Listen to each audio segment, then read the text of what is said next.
ایرانی مذاکرات کار بہت ذہین ہے، کچھ لوگ کچھ دو کی بنیاد پر بات چیت جاری ہے۔ امریکی صدر کا اعتراف، کہا معاہدہ اسی صورت ممکن ہوگا جب وہ امریکی مفاد میں ہو، اور یہی واشنگٹن کی ریڈ لائن ہے۔ تہران کے ساتھ ابھی معاہدہ نہیں ہوا۔ امریکی نائب صدر جے ڈی وینس کی بھی تصدیق، کہا معاہدے کے بہت قریب آ چکے۔ واضح کیا یہ کہنا مشکل ہے کہ ٹرمپ ایران کے ساتھ مفاہمت یادداشت پر کب دستخط کریں گے۔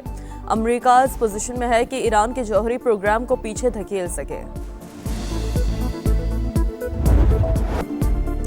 امریکہ اور ایران جنگ بندی میں 60 روز کی توسیع کے معاہدے پر متفق۔ امریکی میڈیا کا مذاکرات کاروں کے حوالے سے دعویٰ، وائٹ ہاؤس نے ڈیل پر اتفاق کی تصدیق کر دی۔ صدر ٹرمپ کو معاہدے کی تفصیلات پر بریفنگ۔ سی بی ایس کی رپورٹ، امریکی ویب سائٹ ایکزیوس کے مطابق صدر ٹرمپ کی حتمی منظوری باقی۔ ابتدائی معاہدے کے تحت 60 روز کے دوران جوہری مذاکرات ہوں گے۔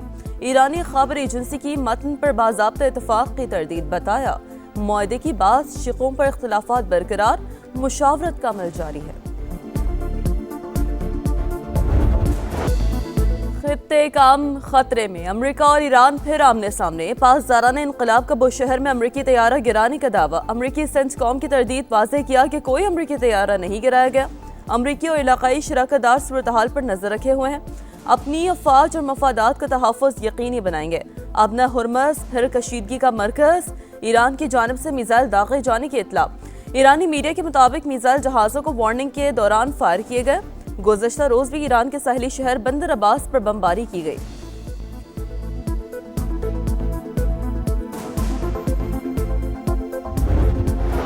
اپنا ہرمز پر کنٹرول اور یورینیم افزودگی ہماری ریڈ لائن، تہران اپنے موقف سے پیچھے نہیں ہٹے گا۔ سربراہ ایرانی پارلیمانی کمیٹی ابراہیم عزیزی نے واضح کر دیا۔ سپریم نیشنل سیکیورٹی کونسل کے ڈپٹی سیکریٹری علی باقری بولے، منجمد اثاثوں کی بحالی ایران کا قانونی حق ہے، تمام اثاثے غیر مشروط طور پر بحال کیے جائیں۔ امریکہ کی ایران پر نئی پابندیاں، تیل اور پیٹرو کیمیکل سیکٹر سے منسلک متعدد اداروں اور افراد پر پابندی، 2 ایئر لائنز بھی بلیک لسٹ میں شامل۔ امریکی حکام کے مطابق پابندیوں کا مقصد ایران کی تیل آمدنی کے ذرائع کو محدود کرنا اور عالمی منڈی میں غیر قانونی ترسیل کو روکنا ہے۔ ملک کی سلامتی کے تحفظ کے لیے ہر اقدام کا حق محفوظ رکھتے ہیں۔ ایرانی حملے پر کویت کا شدید رد عمل۔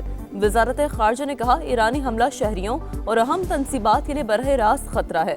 خلیجی ممالک اور تعاون کونسل کی جانب سے بھی شدید مذمت۔ عرب میڈیا کے مطابق سعودی عرب، قطر اور یو اے ای نے تہران کی کارروائی کو کھلی جارحیت قرار دے دیا۔ ایران کے بعد عمان، ٹرمپ کا نیا ٹارگٹ۔ ابنا ہرمز بین الاقوامی گزرگاہ، کوئی اسے کنٹرول نہیں کرے گا۔ عمان دیگر ممالک جیسا رویہ اپنائے ورنہ اسے تباہ کر دیں گے۔ امریکی صدر کی اپنے اتحادی کو دھمکی۔ امریکہ کی آبی گزرگاہ میں ٹیکس کے نفاذ کی حمایت کرنے والوں کو پابندی کی وارننگ، عمان کو خبردار کر دیا۔ وزیر خزانہ اسکاٹ بیسنٹ نے کہا، ٹیکس وصولی میں ملوث عناصر کو ہدف بنایا جائے گا۔ عمانی سفیر نے ٹول ٹیکس کے کسی بھی منصوبے کی تردید کی ہے۔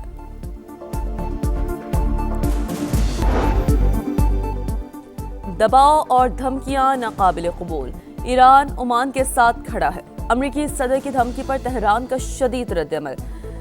صدر مسعود پزشکیان نے کہا، ایران جوہری ہتھیار بنانے کا خواہش مند نہیں۔ خطے میں عدم استحکام کی بنیادی وجہ اسرائیل ہے۔ ترجمان ایرانی دفتر خارجہ اسماعیل بقائی نے کہا، تمام ممالک کے خود مختاری کے احترام پر یقین ہے، امن و استحکام و بحری راستوں کی حفاظت کے لیے علاقائی ممالک سے رابطے میں ہیں، مفادات کا تحفظ ہر قیمت پر یقینی بنائیں گے۔ پاکستان کا روس یوکرین جنگ بندی پر زور۔ اقوام متحدہ میں پاکستان نے واضح کیا کہ یوکرین جنگ کا حل صرف مذاکرات میں ہے۔ روس یوکرین جنگ میں شدت تشویشناک، فریقین کو عالمی قوانین کی پابندی کرنی چاہیے۔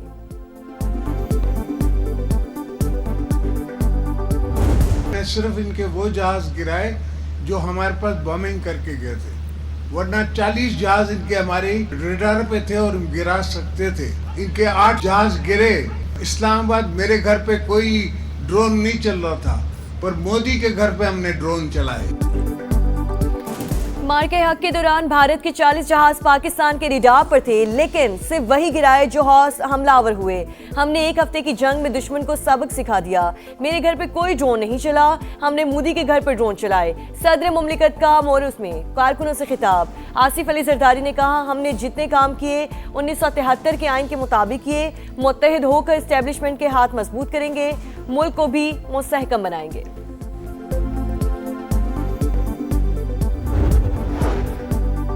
पाकिस्तान और चीन मुनसिफाना आलमी निज़ाम के हामी, दोनों ममालिक की दोस्ती बाहमी एतमाद और एहतराम पर मबनी है। नायब वज़ीर आज़म इसहाक़ डार का न्यूयॉर्क में ग्लोबल गवर्नेंस फोरम से खिताब। कहा, क़वानीन के सिलेक्टिव इस्तेमाल ने आलमी इस्तेहकाम को नुकसान पहुँचाया। दुनिया को अक़वाम मुत्तहिदा के चार्टर के मुताबिक यकजहती की ज़रूरत है। चैलेंजेस से निपटने के लिए आलमी मालियाती निज़ाम को मज़ीद जमहूरी बनाना होगा। नायब वज़ीर आज़म से चीन और तुर्कमानिस्तान के वज़ीर ख़ारजा की अलग अलग मुलाकात। बाहमी दिलचस्पी के उमूर और खित्ते की सूरत हाल पर तबादला ख़याल।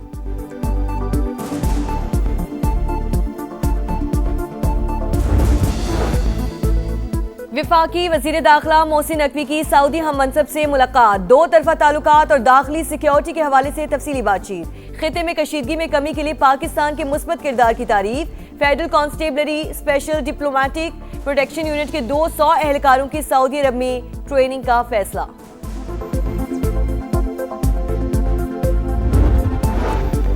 वज़ीर आला पंजाब के गले की कामयाब सर्जरी। शरीफ मेडिकल सिटी अस्पताल से घर मुंतकिल। मरियम नवाज को गले में शदीद तकलीफ थी। अस्पताल से ही सूबे में सिक्योरिटी और सफाई ऑपरेशन की बराह रास्त निगरानी की। सीनियर सूबाई वज़ीर मरियम औरंगजेब का बयान। ईद कुर्बान का आज आखिरी रोज सुन्नत इब्राहिमी की अदायगी जारी। दूसरे रोज भी मेल मुलाकातें जारी। सुन्नत इब्राहिमी पर अमल करते हुए जानवरों की कुर्बानी, चटपटे पकवान तैयार। मिल बैठे दोस्त यार, कहीं चाय का दौर, कहीं खाबों पर जोर। आइसक्रीम पर भी खूब हाथ साफ। बच्चा पार्टी सब पर भारी। मस्तियां उरूज पर, सैर सपाटे भी जारी। पंजाब में ऑपरेशन क्लीन अप का दूसरा रोज। लाहौर में कायम मरकजी कंट्रोल रूम के जरिए 24 घंटे मॉनिटरिंग। कारकर्दगी रिपोर्ट वजीर आला को पेश कर दी गई। आलाइशें फौरी ठिकाने लगाने का काम जारी। गली मोहल्लों सड़कों की सर्फ और फिनाइल से धुलाई। अर्क़े गुलाब और चूने का छिड़काव। शहरियों का सफाई के बेहतरीन इंतजामात पर मरियम नवाज को खराज तहसीन। मरियम नवाज काम कर रही है, सफाई है, गलियों में सब कुछ हो रहा है। हमारे यहाँ गंदगी है। मुर्तज़ा वाब साहब जो है खारा दर में, लियारी में, वहाँ पर ड्रोन लगा रहे हैं। कम से कम यहाँ पे आके देखें। कई दिन तक ये पड़ा रहता है, गंदगी पड़ी रहती है, बच्चे बीमार हो रहे हैं। कराची में सफाई के दावे धरे के धरे रह गए। जगह जगह आलाइशों के अंबार। ताफुन में सांस लेना भी दुश्वार। इंतजामिया गायब। दफा 144 के तहत कार्रवाई का फैसला भी बेअसर। शदीद गर्मी में बदबू और गंदगी से शहरी बिलबिला उठे। मेयर कराची के सब अच्छा है कि रिट। मीडिया से गुफ्तगू में बड़े बड़े दावे। कराची में ईद के दूसरे रोज 3 हादसा, 6 अफराद जान से गए। कोरंगी नंबर 5 मेन रोड पर बाइक स्लिप होकर फुटपाथ से जा टकराई। 2 नौजवान दम तोड़ गए। बल्दिया नंबर 3 के करीब टैंकर की टक्कर से 2 अमवात। पोर्ट कासिम अब्दुल्ला गोच के करीब गाड़ियों में तसादुम भी 2 जाने ले गया। अब विंदर में आदमखंड के मकाम पर मुतादिद मोटरसाइकिलें आपस में टकरा गईं। हादसे में 4 अफराद जाँ बहक, 3 शदीद जख्मी हालत में हॉस्पिटल मुंतकिल।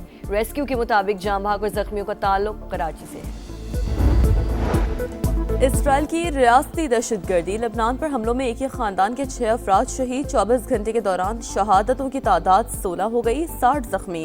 गाजा में भी वहशियाना बमबारी और ड्रोन हमले। 6 फलस्तीनी शहीद। कैदियों पर जिनसी तशद्दुद।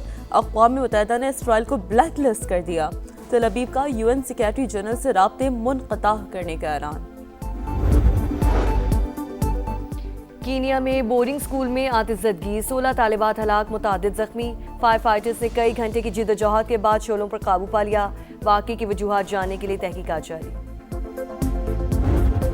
उजाले अपनी यादों के हमारे साथ रहने दो, ना जाने किस गली में जिंदगी की शाम हो जाए। उर्दू अदब का एक और बाब हमेशा के लिए बंद।